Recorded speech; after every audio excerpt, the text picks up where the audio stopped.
Hi. Welcome. It's chapter 4. I totally missed last week's reading. Sorry. I was too busy having a little bit of fun with some people. Like I don't normally do, so it was a nice change. But now we're here. So let's get into it. I gotta find Twitch on my phone and then we can get started. Hi.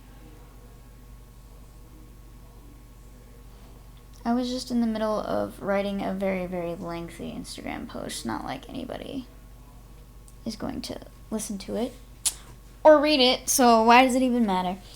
But I felt it was very important to share, so I gotta get in the right mind space of this now. Switching gears. We're reading now.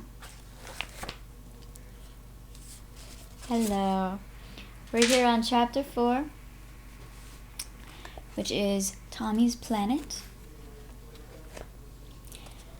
I'm your host, Mystical McKay. And let's get into it. Shall we? Let's do it.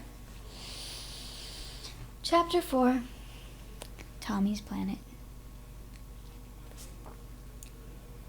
He has so many realities, and he believes them all. Tom Ripley from The Talented Mr. Ripley.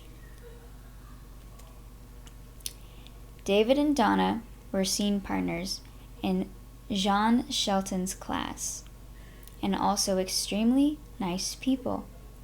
But they were in growing danger of raising Samuel Beckett from the dead and compelling him to stomp through San Francisco like Godzilla. I was sitting 2 rows back from Shelton, who was pinching the bridge of her nose and looking into her lap. When David and Donna came to the end of their scene from Waiting for Godot, Shelton was silent, and as was everyone else. David and Donna stood on the stage like prey animals, waiting to see which of them would be eaten first. Jean Shelton looked a little bit like Yoda's mother. Short, glasses, frizzy white hair. Yet she seemed to us, her students, more like Darth Vader. When you grow up on stage in front of her, you were pulled between feelings of terror and exhilaration. She was the best kind of teacher, in that you didn't care if she liked you personally, you just wanted her to respect you professionally. Shelton's class was held in Basement's studio space in the Sutter Street of San Francisco's Union Square. But for the stage, the room was kept very dark, though you could always see Shelton, thanks to the way that the light illuminated her halo of white hair. When you were awaiting her judgment, as David and Donna were now, you would dread the first few words that would come out of her mouth. Her accent was very mid-Atlantic, soft, round, consonants, and fierce vowels. That big, commanding voice of hers filled the room, cutting through the darkness. Awful, Shelton would say to Dave and Donna. That was just... I'd tell you to try it again, but I doubt you'd do it any better. She waited for David or Donna to speak. They didn't. They couldn't even look at each other. Poor selection of material as well. I saw nothing good. Nothing useful. She paused. I'm sorry. That was another thing about Shelton. You never felt as though she really enjoyed being negative. She always seemed to genuinely want you to be great. As David and Donna climbed for the stage and collapsed into front row seats, Shelton looked around. Does anyone want to do anything? We still have some time. The stage is open. The seats in the theater were old, so their creaking served as a good indicator as to how restless the class was feeling. On this particular evening, the chairs were creaking like crazy. Everyone was ready to leave. To my, and I'm sure everyone else's astonishment, someone stood from the back row. It was the pirate from the previous week. Today he was wearing black pants, an ostentatiously studded belt, and a gleaming porcelain button-down shirt. He had a slightly hunched back posture, and when he walked, his arms barely moved. He was also taking his sweet-ass time getting up to the stage. He went backstage and slowly picked around before running with a fold-out chair, which he snapped open and slammed down onto the stage so that its back was actually facing the audience. He straddled the chair, his legs spread wide, and pushed his long, dark hair from his face. It suddenly seemed possible that this guy was actually sort of great. No one who wasn't great could afford to conduct himself like this. Shelton asked him, "And what are you doing for us, Thomas?" "No, not Thomas. It's Tommy." Bored already, Shelton scratched her nose. "And what are you doing for us, Tommy?" "The Shakespeare, Sonnet 116. I was watching Shelton very closely now. Well, we all were. "Proceed," she said. "Let me knock the marriage of true minds," he began. "Admit impediments." He bludgeoned his way through the rest, each line its mortal enemy. When the sonnet demanded a clear speech, he would mumble. When it asked for music, he went sing-song. Everything he said was obviously the product of diligent mismemorization. Totally divorced from the emotion the words were actually trying to communicate. He was terrible, reckless, yet mesmerizing. Once again we waited, frozen with a dreadful look towards Shelton's silence. "What is it exactly," she finally said, "that you're trying to do here?" The guy drew his head back and flipped his hair over his shoulder. "Sonnet," he said. "Yes, but what are you trying to do?" His bearings tensed up. "Send the message. Express emotion of Shakespeare." That accent, I thought, it sounded almost French, but not quite. Was there something Austrian? Was there some Austrian buried inside him? "Yes. It's a sonnet," he continued. "You know sonnet?" "Yes," she said, which she followed with a quick, huffy laugh. "I know what a sonnet is. What I don't know is what you are trying to do." The guy was silent. His face was getting red rapidly. Shelton noticed this and went into salvage mode. "Look," she said. "The chair is not helping you. It's distracting. Maybe you should do it standing up." His face was now a tomato, but he didn't bulge. "I disagree with that," he said, barely keeping control of himself. Everyone in the class was at least a little afraid of Shelton. No one ever got mad at her for expressing her opinion. Certainly, this guy was not afraid of her. It felt oddly liberating to watch somebody confront her in this way. "I see, then. She lifted herself from the chair and turned to the rest of us. "You're all free to go." What I had just seen almost never happened in acting class. The pirate was not only confrontational, but fearless. A trait that I wanted better acquaintance with. Of anyone in our class, this guy had the least cause to be outspoken, so confident, and yet he was. I was intrigued. My mother, who was meeting me for dinner that evening, was waiting outside of the studio. Just as I was describing to her the interesting French guy that I had seen in class today, the sonneteer himself passed by us. "There he is," I said. My mother enthusiastically marched over him to say hi, just as any French person outside of France does when informed that a fellow native is within 2 kilometers. "Excusez-moi, mon fils me dit que vous êtes français, c'est vrai?" He's gonna be like, "No." The guy whirled around and thought that he had been pickpocketed. "Non, merci," he said, quietly.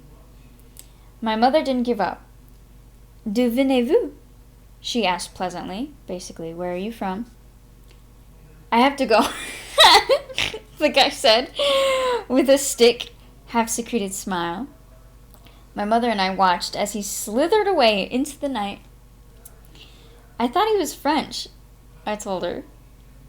"That guy is not French," she said. "Whatever he is, I think he's been put through the ringer." Something big was how my agent described it to me. And the more I learned, the bigger it sounded. There was a film called Wildflowers, starring Daryl Hannah, Eric Roberts, and Clea Duvall, who was going to be shooting in the Bay Area. I saw this as my chance to land something that would pluck me out of the obscurity and plant me straight into Hollywood. I ended up getting called back several times. Then my agent called and said everything was right, but someone else fit the part better. When she saw how upset I was, my mother said in so many words, "I told you so. When the person you're closest to is telling you to quit, it's not easy to go on." Her voice was still in my head. An acting career? A pipe dream? Agents? Evil. I was defeated and almost did not bother going to acting class again that night. Any momentum that I thought that I had gathered had completely vanished. Classes, it was becoming obvious, did not guarantee anything. Ain't that the truth? The only thing that made me consider going to class that night was the prospect of watching the unpredictable pirate go bananas on stage again. Oh, that's funny. During the previous weeks of class, in the middle of his scene, he had grabbed a glass full of water from a prop table and threw it against the wall. Then he kept going with his scene as though nothing had even happened. When Shelton asked why he had done this, his answer was, "I was in zone." In fact, whenever Shelton questioned any of his creative choices, his answers were as much the same. He had as much right to expound on craft as she did. The night would be the pirate's final performance with his current scene partner. They decided to do a scene from A Streetcar Named Desire. I had no doubt which scene they would choose. Cut to pirate guy in a white tank top. His wild hair is in a ponytail, wandering around stage left, crying out, "Stella!" many more times than the script ever called for, and occasionally breaking into exaggerated sobs. He wasn't even bothered to direct his agony towards his partner, the intended focus of the scene. He was just launching his performance out into outer space, Two girls in the front row were squeezing each other's hands in an effort to contain their laughter. The actor sitting next to me, an older guy, who was normally subdued to a fault, actually began laughing so hard that he had to bunch his sweater up around his mouth. The pirate's scene partner valiantly tried to bring him around with the smelling salt of actual lines from the script, but he kept yelling over her, "Stella! Stella!" until he went to his knees, covering his face with his hands, and he cried for a moment, finishing with a final piercingly wrong "Stella."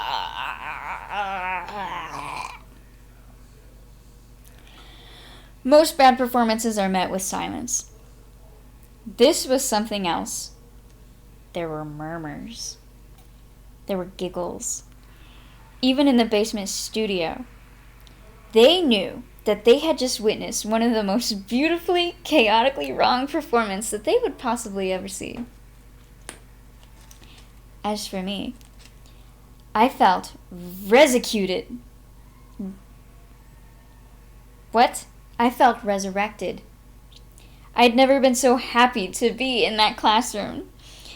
Jean Shelton did not wait to address the lunatic who lay prostrate before her. Tommy, I'm sorry. I must ask you again. What are you trying to accomplish? He was rising from the floor now. His face was flushed, his eyes intense with little blurs of exhaustion. I am performing the Tennessee Williams scene, he said. At this, his scene partner, an older woman, shook her head hopelessly. "No, Tommy," Shelton said. "I don't think that's what you were doing." I sensed her brain trying to plan its attack in a distractingly target-rich environment. "First, you did nothing to demonstrate Stanley's objective within the scene." She stopped, shifted, and reversed. "What is Stanley's objective within the scene?" "Stanley is hysterical," he said. "No, that's not an objective. Stanley loves Stella. He's trying to reach Stella. And if he's trying to reach her, to speak to her, he is not going to shout at the stagehands or the audience members. He's going to address her. You hardly even looked at her. As far as your performance was concerned, she wasn't even on the same stage." That's when I realized what he had been really doing up there. He was looking for the camera. He wasn't thinking about Stanley. He was thinking about Brando. For him, there's not a stage. There was only an appeal to a camera that doesn't even exist. "You're wrong," he said to her. I don't think she heard him because she kept going. "Also, Stanley is a very strong man, a strong character, and a strong man. He is pursuing Stella. He's not screaming because he's in pain. Stella is right in front of you, and you're yelling in the opposite direction. And so I ask you again, what are you doing?" "I'm sorry," the pirate said. "May I correct you?" "No," Shelton cried out, pointing at him. "No, you may not." No one was laughing now, but I had a thought that I couldn't fully explain, even today. He should be my next scene partner. I have to do a scene with this guy. Oh my God. Maybe he'd cheer me up. Maybe I'd learn some of his fearlessness. What does make him so confident? I was desperately curious to discover all of this. It wasn't his acting, obviously, which was extraordinarily bad. He was simply magically uninhibited. The only person in our class, or any class that I'd ever taken for the matter, whom I actually look forward to watching perform. The rest of us were toying with chemistry, and he was lighting the lab on fire. After Shelton dismissed us, I made a beeline for this guy. He was getting his stuff together, putting on his jacket. The adrenaline was draining from his face. I knew he probably did not feel like talking, so I got right to it. You want to do a scene together? He looked at me. His eyes narrowed. His mouth was partly open. I couldn't tell if he was annoyed, or offended, or pleased. You and me? He said. Yeah. Why you ask me? He asked, irritably. The directness of this question actually caught me off guard. I just thought that since you don't have a partner anymore... He stopped me and reached into his jacket pocket and pulled out a business card for something called Streets Fashion USA. Well, he said, pick a play and call me on this number. Only this number. We see. I think about it. On the card below of the Streets Fashion logo said Thomas P. Wiseau. Call me Tommy, he said, as I read the card, not Thomas.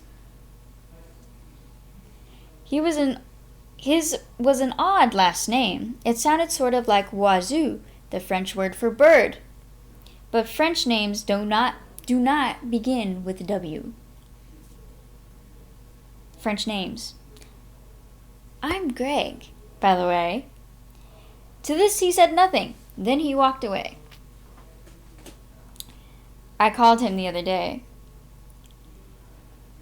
Again he sounded irritable and asked me what play I had picked out. I couldn't find one, I said. Walnut Creek doesn't have too much places where you can buy plays. Ah, he said. You live in suburban area. Come to city, San Francisco, and we pick one. I see you Thursday, 3 p.m. in front of Bank of America. Van Ness and the market. Don't be late, okay? I didn't know what to expect, or if he'd even show up. So I brought my soccer ball along, thinking that if things did go haywire, I could at least redeem the day by playing some pickup soccer in the Golden Gate Park. Tommy turned up 20 minutes late, driving a shiny, new, white 1998 Mercedes-Benz. I was not expecting this. What had I been expecting? A horse? Maybe a decomposing ice cream truck? I would have sooner expected him to land a crop-dusting biplane than pull up alongside of Bank America in a Mercedes-Benz. I popped the door and climbed inside. Nice car, I said, unnecessarily. Tommy was staring at me through his sunglasses. Don't talk to me, okay? In the class. Don't talk to me in the class. Okay. I had no idea what he was talking about. What do you mean? We don't talk about the car. What I drive, etc. Okay? You mean now, or we talk now, but in class we don't talk? He took note of my soccer ball, and his mouth did something quick and ghoulish, which was, I think, intended to resemble a smile. So you have ball? He pointed at me. I see the scheme you have in your forehead. Scheme? I don't have a scheme, I said. But he had become serious again. So you bring play? I didn't say anything for a moment, not quite getting his meaning for anything. Ball? Scheme? Play? It was a little confusing, especially with his accent and his tense adrift syntax. Play, he said again, more intensely. Foreseen? Oh, no, I thought you said. Okay. So we get play and we plan scene together, okay? Okay? I said. What had I gotten myself into? I had never been that interested in stage acting. I knew a few household names in playwriting, but beyond that, my experience with theater was pathetically minimal. Compared to Tommy, though, I was a PhD candidate specializing in American drama. At the bookstore, I suggested a couple of big-name playwriters who wrote good male parts for us to take a look at, but Tommy said no.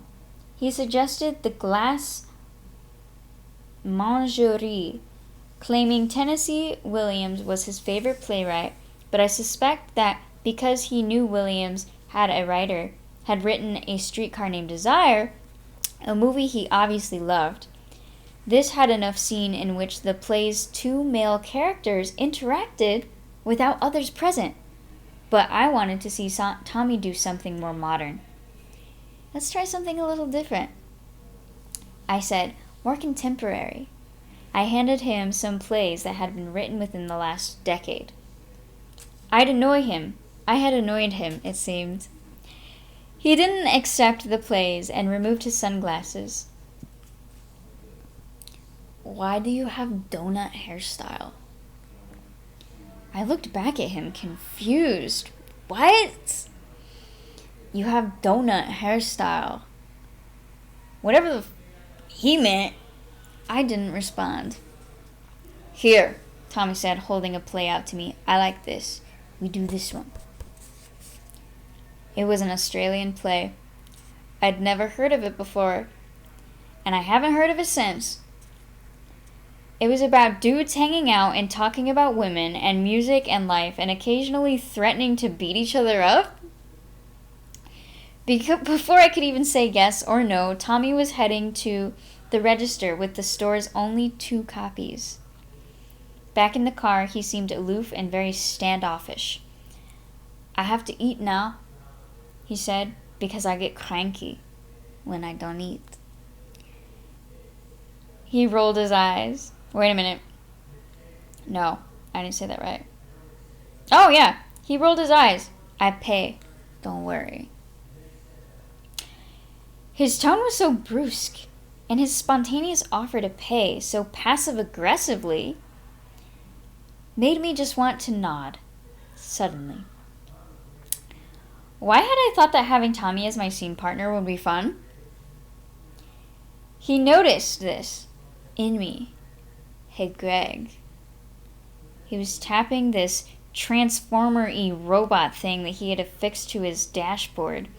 It looked like a little bit of an armored crab, the cheap Happy Meal-ish toy that you would buy and stick to a bedroom windowsill. Wow. Be careful, Greg, Tommy said, as he bobbled his dashboard toy. Be careful if Monster will get you. I think he was trying to break the ice, but typically you break the ice before venturing into the frozen lake, not after you just got stuck in the middle of it. How old was Tommy anyway? He dressed like he was in his 20s. Some of his mannerisms and behaviors did occasionally seem quite boyish. For example, the robot crab that he stuck on the dash of his $60,000 car, but there was something in his face and his eyes that appeared really wrung out. If I had to bet, I would have guessed that Tommy was 40-something, at least. He wanted to go eat at Pasta Pomodoro on Ivering Street, which was at the general area of the Golden Gate Park. We sat down and ordered our food. Tommy asked for pesto pasta, minestrone soup, and a Caesar salad, and a glass of hot water. After noticing the waitress's surprised face, he said, "I'm demanding. I know. I eat like elephant." Moments after the waitress left us, Tommy whipped out both copies of our chosen plays, and he handed me mine. "All right," he says. "Now we do scene." "Wait," I said. "Now?" Tommy was unperturbed. "So what? Yes, we do it now." I looked around. All of the tables around us were completely full. "Shouldn't we eat first?" "What? Are you not dedicated actor? Rehearsal is very important." Tommy was already demonstrating a lot of promise in knowing how to embarrass the ever-living shit out of me. I opened up the copy of the play with a sigh, and I asked, "Where do you want to start?" He was on the first page. We start at the beginning. Tommy wanted to be the character who spoke first, whose name was Jock. These were Jock's first lines. "The noisy free bird, the featherhead, like my English teacher." Tommy managed to nail his performance on the, faltered on noisy, and succumbed to utter bafflement on free bird. He asked what a freer bird was, and I said I had no idea. We moved on to featherhead. He wanted to know what that was, too. Again, I did not know, but told him that it was probably just a flavor word. Nothing to worry about. Let's move on. Amazingly, English teacher also tripped him up. Yes, Tommy had made something less than ideal in choice with going along with this play. My character's first line was this: "A poet." I said my line and waited for Tommy to read his. He didn't. "Greg," he said, "you have to raise your voice, okay? It's too low at this time." My voice was low, I wanted to say, because I was in a crowded restaurant. "I think it's okay," I said, quietly. "It's not okay," he said. "Your voice is too low. It has to go up. I don't like the monotone stuff." I said the line again to avoid further humiliation. "Okay," he said. "Better. For now." We went on a bit more until Tommy came to the line, "I've ploughed a whole paddock," which he read with all the force and vigor of an immigrant on the first day of an ESL class. Again he looked up at me. "Why don't you correct me? You're not helping." He stared at the page. What does this mean? It means that he picked the wrong play. When we came to one of the raw moments in which my character actually goes to say something that was not a direct response to something his character said, Tommy again told me to raise my voice, like a teacher rapidly losing patience with an unpromising student. We blundered through the whole play like that. The people sitting close to us at first pretended not to be listening, but were soon freely exchanging their laughter and eye rolls, none of which Tommy seemed to even care. I sort of admired his obliviousness.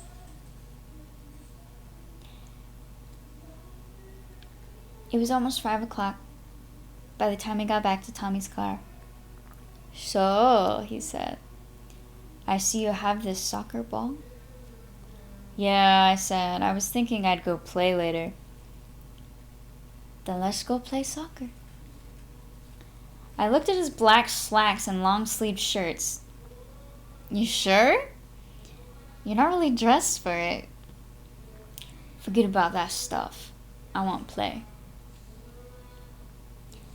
I'd been playing at Golden Gate Park's polo field all summer and suggested we go there. A few minutes later, we pulled up and parked beneath some large eucalyptus tree. There were no summer league games going on at the moment, so it wasn't too crowded. My God, Tommy said. The sun shines like hell today. He went back to the car to plaster sunscreen on himself. His pale face now looked even paler in the light. I noticed irritated red patches on the sides of his face and small bulges at his cheeks. His jaw was his best feature. Big and rugged, as that of an old matinee idol. Everything else was a little off, somehow. This park is perfect place for vampire, Tommy said, looking around happily. I think vampire from Alcatraz lives here. I had nothing to say about that. Okay, Tommy said, running around. Let's play it before I get heart attack. Tommy said not to take it easy on him because he's been playing soccer plenty of years. When he got to the polo fields, I fed him through a pass. He bobbled the ball badly when it reached him. Where are you from, anyway? New Orleans, he said. He kicked the ball. I kicked it back. From the look of things, I doubted that if he had ever dribbled a soccer ball in his whole life. He was trying, though. In time, he had managed to boot the ball back to me, just as a misty fog started to roll in. The temperature dropped savagely, as though to accommodate Tommy's undertaking presence. Tommy began making some peculiar woo, woo, woo noises. He was loosening up. When he managed to kick the ball into the goal, he said, "Touchdown!" At some point, I realized that I, too, was having fun.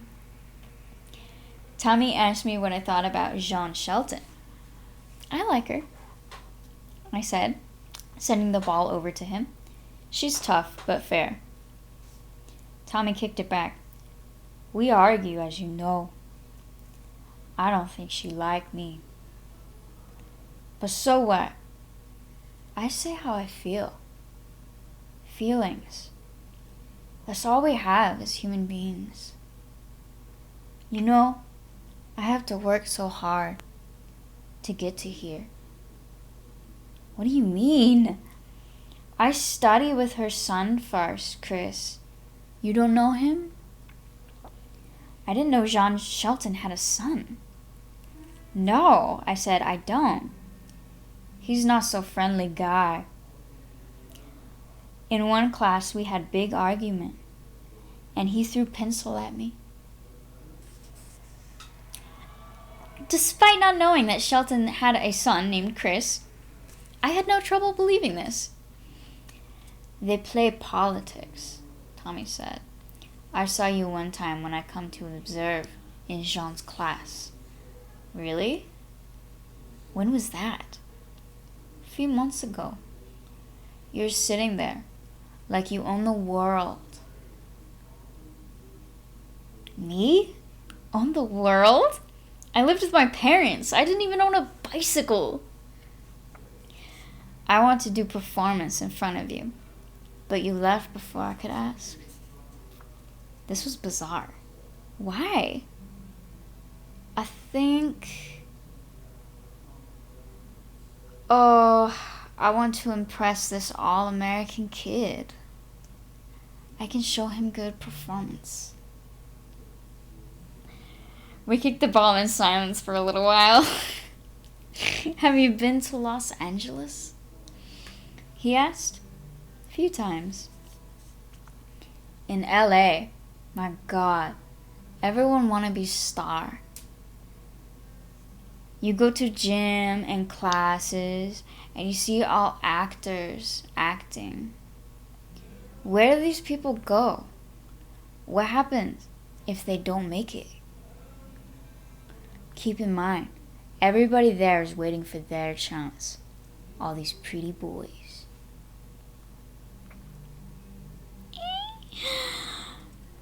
You just gotta do your best, I said. No, I'm sorry, young man. May I correct you? You have to do more than that. You have to be the best.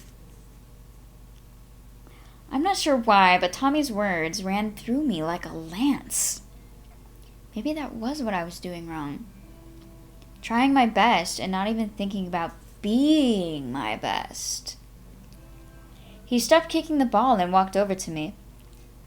Then you should be proud of yourself. You need to think positive. Many people never get close to anything. He paused and removed his sunglasses. You can be big actor.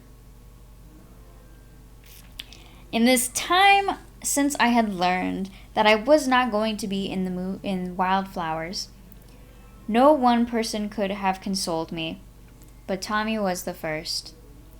So he had a kind side to him, after all. Thanks, I said, touched by his sincerity. Tommy had no way of knowing how close I was to quitting acting. His little speech actually helped. It helped a lot. As we were leaving, Tommy spied some pull-up bars and gymnastic rings at a workout area along the Polo's field edge. Watch this, he said. He then lifted himself into the iron cross position and held it for several seconds, before flipping himself backwards while he still maintained a grip on the rings. He didn't touch the ground, or, more surprisingly, didn't dislocate his shoulder. As a display of upper body strength, it was incredible, but he also managed his flip with real grace. He dropped back to the ground, every vein in his neck and forehead engorged from the efforts. Blech. I asked, were you an Olympic gymnast or something? Tommy struggled for breath and laughed. Ha! You asked too many questions. He grabbed one of the rings and held it out to me. Why don't you try? That's okay, I said. Come on, just try it. Don't be chicken. Cheep, cheep, cheep, cheep, cheep. If I try to do what you just did, you will have to take me to the hospital.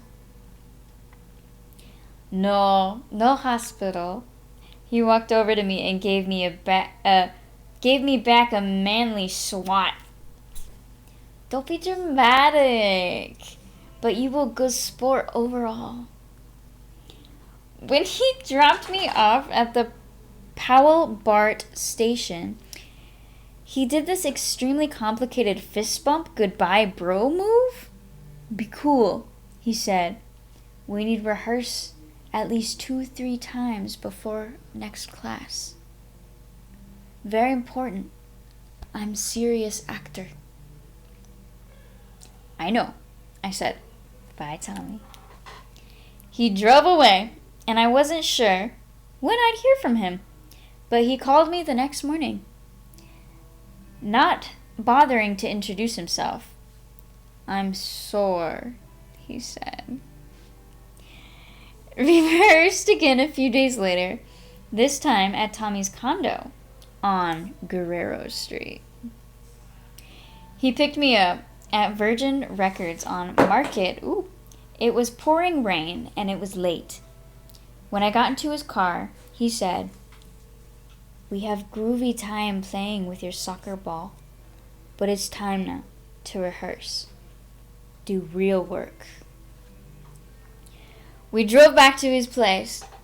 Why Tommy did not tell me his address and have me meet him there? I have no idea. He also did not know how to use his own windshield wipers. He drove leaning forward as close to his windshield as possible and made the sign of the cross after every church we passed. After nearly killing us several times, Tommy descended into his complex parking garage, which had hardly any cars in it. Every time he did see one, though, no matter how far away it was, Tommy slammed on the brakes. He pulled into a space that had a Bad Era Michael Jackson poster on the storage door in front of it. When parked, he reached into the back seat of the anti-car theft device known as the club. He hung this club over the steering wheel, but he didn't lock it. I asked him if he was going to lock it to keep things in place. He had lost the key, it turned out, but the mere appearance of the club, he explained, was enough to deter the thieves. Next to his parking spot was another car that he owned, a beige early 1980s Trans Am. All of its tires were flat, and it was covered in roughly 5 coats of dust, in which someone, Tommy, had used their finger to draw the Zodiac Killer's symbol. This unnerved me greatly until Tommy had admitted that he had no idea what that symbol even meant. At least I knew that Tommy was probably not going to try to murder me as we got into his condo. The parking garage elevator to his 3rd floor condo required a key. Tommy's key ring had the diameter of an appetizer plate that was strung with so many keys that he suddenly looked like a medieval jailer. For several seconds, Tommy would fumble through to find the elevator key. A few moments later, with a distant rumble, the elevator would begin to come down, clanking ominously as I imagined the elevator in an old mental institution.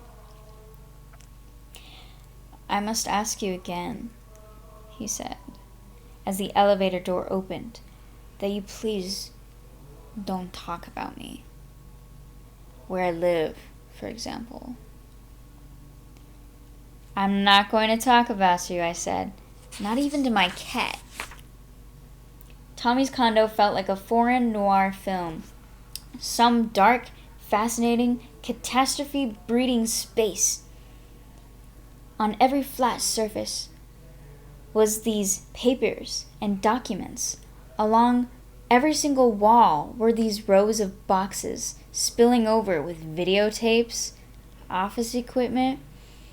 In every corner there was clothes stuffed into the corners and shopping bags emblazoned with street fashion USA logos, which I recognized from the card that he had given me a week before. In one corner of his condo was a blue unicorn statue with a golden horn. Near it, he had parked a shopping cart filled with empty plastic bags. In the opposite corner was a life-size mannequin that had been posed oddly. I guess you could have said that. The thing sort of looked like it had been assaulted and left dead. On the shelves were dozens of Dalmatian figurines and Disney toys. Every window was shrouded with red drapes, dyeing the little sunlight that had managed to seep in a hysterical horror film type red. Tommy's hardwood floor was partly covered with zebra skin. From what I could see on the floor, a lot of it had been ruined. This condo had a long, complicated archaeological history of mess behind it. Tommy showed me around, starting with the photos on the wall, many of which were of himself, including a few grand, framed, classical portraits that he had done. I didn't have to be a French speaker to diagnose this syndrome afflicting this man who decides to commission an oil painting of himself. Nouveau riche. He showed me the Skeletor death masks, his Pinocchio sculpture, his vase of crisply dead roses, his Julius Caesar bust with a sketch of Tommy directly next to it, and his African and Aztec objects of art, his impressive collection of memorabilia that somehow featured the American flag, his pyramid dioramas, his small statue of Liberty Shrine, and a framed poem entitled, "I Do Not Choose to Be a Common Man." On the cluttered desk, Tommy kept a picture of himself standing in front of the Eiffel Tower. It looked as though it had been taken in the 1960s. When Tommy noticed me looking at it, he said, "I almost got arrested because I tried to walk on the grass. French assholes." One thing he didn't show me, but I noticed when I passed by, was his framed degree from Laney College, a junior college in Oakland, where he'd made the honor roll. "Where did you study?" I asked, turning to him. "Oh, what did you study?" "I study psychology." We came to his bookshelf, crammed with a peculiar collection of books. How to Write a Letter, Wealth 101, Shower Power, Wet, Warm, and Wonderful Experiences for the Shower and Bath, The Pill Book, a guide to the most prescribed drugs in America, Food Talk, 100 Ways to Reward Employees. One shelf was filled with books about simply acting. The year before, I had read Rebel, Donald Spato's James Dean biography, which Tommy had owned. He also owned another Dean biography that I had not read. "James Dean?" I said, picking up the book. "You must be kidding me," Tommy said. "You don't know James Dean?" "I do, of course." But I allowed Tommy's misunderstanding of my question to hang there. "Well," Tommy said, "he the best actor. You borrow this. You read about him, and we'll make scene." Like a million other young male actors, I was fascinated by Dean himself. The aspect of his life story that affected me most deeply was the lack of support shown to him by his father, who urged his son to pursue law. His book had made it clear that a lot of Dean's legendary appeal was a result of him dying fast and young, with only 3 films under his belt. Still, Dean was compelling and raw in East of Eden, which reminds me of my favorite film performance of all time. Maybe that was what I liked about Tommy, too. He went for it, however insane it may be. I wanted to drink some water before we started rehearsing, so he took me into his kitchen. All the cupboards were open. His sink was filled with a pile of dirty dishes and cloudy water. Hanging from the ceiling were 2 long, sticky fly traps, both covered with fruit and flies. I had no longer wanted to drink anything. "How about some carrot juice?" Tommy asked. I checked the date on the bottle he gave me. This expired 3 months ago. "Oh, excuse me," he said. "The maid's on vacation." He put the carrot juice back into his fridge. On his refrigerator door, Tommy had an array of magnets that he collected with iconic American tourist sites. Las Vegas, the Grand Canyon, the Hollywood sign, Graceland. Just in case his patriotism was in any doubt, he arranged them all in larger magnets of the American flag. A magnet to the fridge door that was outdated and headshots with Thomas P. Wiseau written underneath it. Below is a picture of Tommy with what looked like his natural hair. It was shorter, like chestnut brown, and he's sitting in a storefront window that appeared to be around Christmas time, in a place that may have been New Orleans.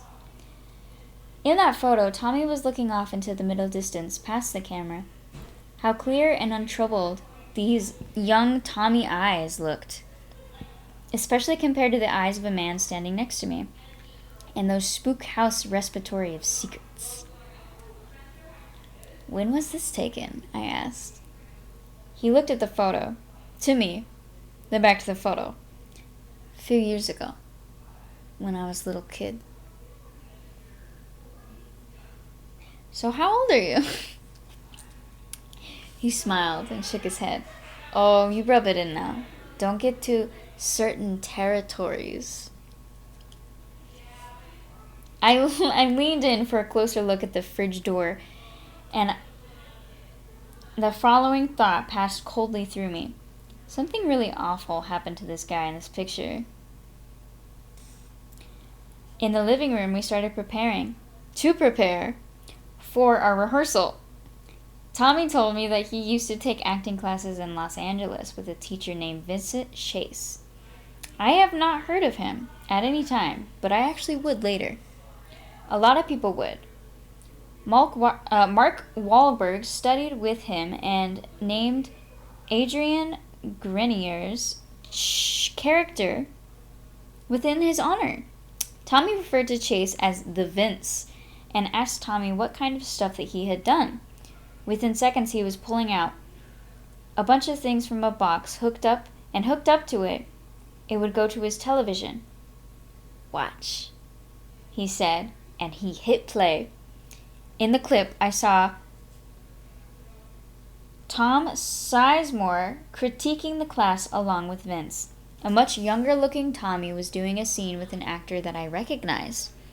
He and Tommy hadn't gotten very far into the scene when Vince began ripping both of the performances apart. Hey, I said. Hadn't that guy been on Baywatch? Yeah, Tommy said. We were supposed to be roommates. But he'd find a different place. I think he'd do gigolo stuff for money.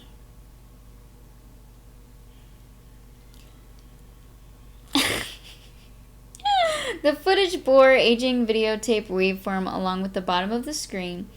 Tommy and his scene partner's clothes had a Max Headroom mid-1980s vibe to them. When was this class? I asked. He turned the video off. I'm sorry. But we don't talk about that. Don't be a smart guy, okay? I dropped it. So how was class? When you weren't being shredded by the Vince. He shrugged. It was okay. He good teacher. Vince was tough. Tough cookie. He kick your ass. This wasn't Tommy's only LA class. He told me he had also taken a film class in LA during college. So you lived in LA for a while? No, he said. It was like a commute. I would fly to LA on Thursday for class and fly back home same night. Oh my, I never heard anything so ridiculous. How could he afford that? I know, so crazy. But I have to take class. I want to be filmmaker. I make movie in class.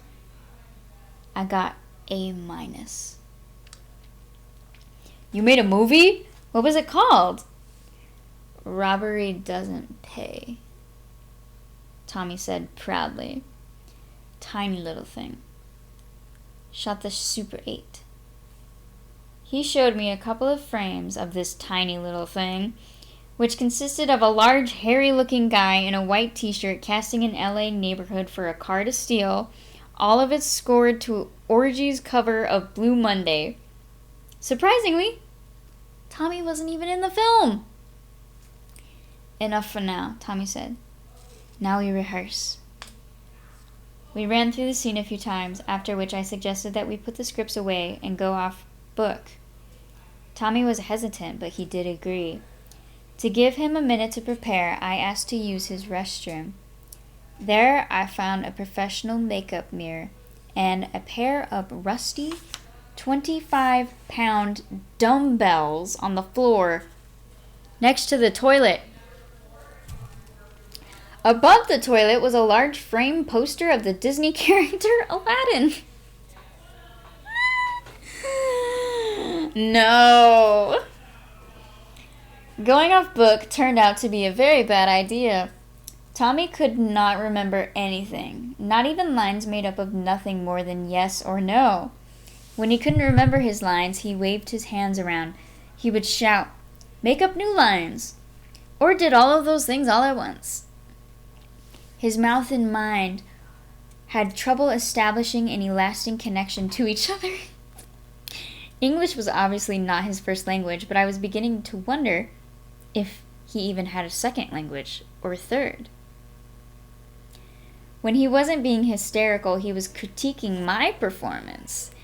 "It has to be big," he kept saying. "It has to be powerful." Of course this guy loves Brando and Dean, I thought. They're captivating actors because they know exactly when to yell and when to floor it.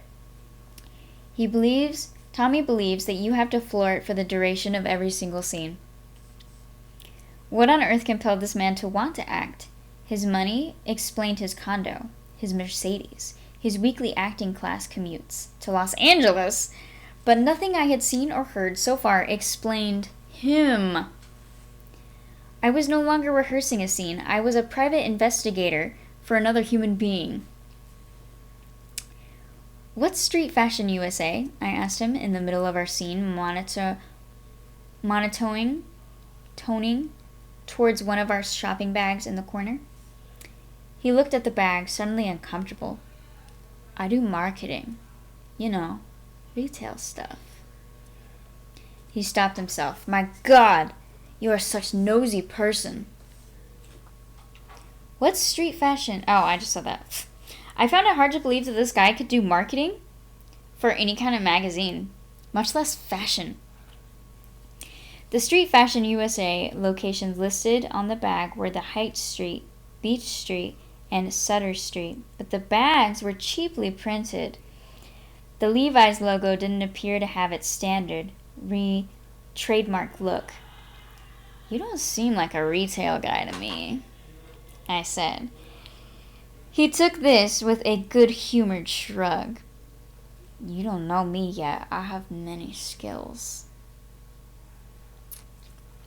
"So why acting?" Tommy's hand retreated into his pockets, and I sensed him, feeling small, like he had a quick battle over how much to tell me. "Well, you see, since I was a little kid, I'd always had a big dream to be actor. Long time. I tried Los Angeles, etc., but didn't come out right. Then I had business here, so I stopped acting. But then, to make long story short, I had an accident. I was driving and got hit by a guy who run red light." He said this so quietly and soberly, I didn't dare say anything. "It was pretty bad," he went on. "Like wake-up call, you could say. I was in hospital for many weeks. After that, I decided to go back to my dream, back to acting." He picked up his playbook and we continued rehearsing. After a few read-throughs, Tommy asked if I wanted to grab dinner, and I suggested a Chinese place called Hanan on Sansom Street. While waiting for the food, Tommy once again began to tell me that I could succeed as an actor if I wanted it enough. "You can be star, but you have to be more powerful, Greg. Well, you are aggressive and seen. This is worth millions of dollars." "What about you?" I asked, not trusting the thickness of what he was just laying on me. Tommy didn't answer that question. Instead, he started playing with his chopsticks, which he had learned to use, he said, when he was living in Hong Kong. But I brought him back to the question. "What about you, Tommy? Tell me." He set his chopsticks aside. "For me, I always wanted to have my own planet. Call it Tommy's planet. Build giant buildings there you see like the Empire Tower. some casino thing. My planet will be bigger than everything. I found myself unexpectedly charmed by this burst of subdued bravado. It wasn't obnoxious. It was sort of endearing. It felt like I had just asked a child what he wanted to be when he grew up. As a child had answered me, honestly, with no adult filter telling him, what do you want? Regardless of whether it was possible. Your own planet, I said. I wanted to laugh, but I couldn't. In fact, I had goosebumps. This man sitting in front of me had no detectable talent, did everything wrong, wasn't comfortable saying how old he was, where he was from, where he gets his money, and he seemed to take an hour to learn what most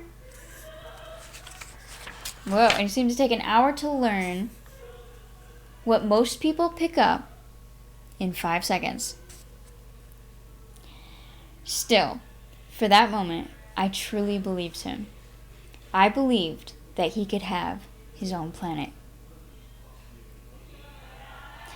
Yeah, he said, looking up. I see this big thing and big light and big events with stores, hotel, and movie. All of these will be together. It will be spectacular. He reached for his glass of hot water, but insisted. Oh, he hesitated before lifting it to his mouth. He peered at me beneath his large, protruding brow. You can live in my planet if you decide. Maybe I'll let you stay for a little while. Haha. What did I think about living on Tommy's planet? I wasn't sure. What I was sure of was that Tommy had something that I had never seen in anybody else. A blind and unhinged and totally unfounded sense of ambition. He was so out of touch, so lacking in self-awareness, yet so weirdly captivating. The night there was this aura all around Tommy, an aura of the possible. Stick with him, I thought, and something will happen. Even if I had no idea what that something may be, or how, maybe this was it. Tommy made me listen to the right voices in my head. This big, childish version of his, what was it, if not every actor's secret dream? My own planet was increasingly icy and lonely and minor. And while I did not rule out the possibility that Tommy's planet was a civilization-ending comet heading my way, what if it wasn't? Here, Tommy said, I have a present for you. He handed me a red, white, and blue pin, the causing of which bore the street's Fashion USA logo. He gave it to me as though it was a sacred scepter, as though I would pass some test. When I looked more closely at this pen, I saw something else. A tiny globe with the words Tommy's Planet printed across it. And that's chapter 4. Ah. That is it, my friends. Oh my goodness. My face looks so greasy. I just took a shower, so I'm like so ready for bed. That was amazing. I love that chapter so very, very, very much. These lights are super bright. But I enjoyed this, and I hope that you did too. I freaking love Tommy Wiseau. I think he's just the dreamer we all need to be. Hold on. Alrighty. Well, thank you for listening. I hope you enjoyed it. Tomorrow, we have Meditation Monday. I'm going to wake up at the crack of dawn to meditate with you guys. So, I hope to see you there. And then on Tuesday, we have Tarot Tuesday. I already know what the tarot card of this week is. Very, very interesting. So I hope you stay tuned for that as well. And if you liked the reading, then I will be back next week, same time, Sunday night, to read Chapter 5 of The Disaster Artist. See you then. Bye!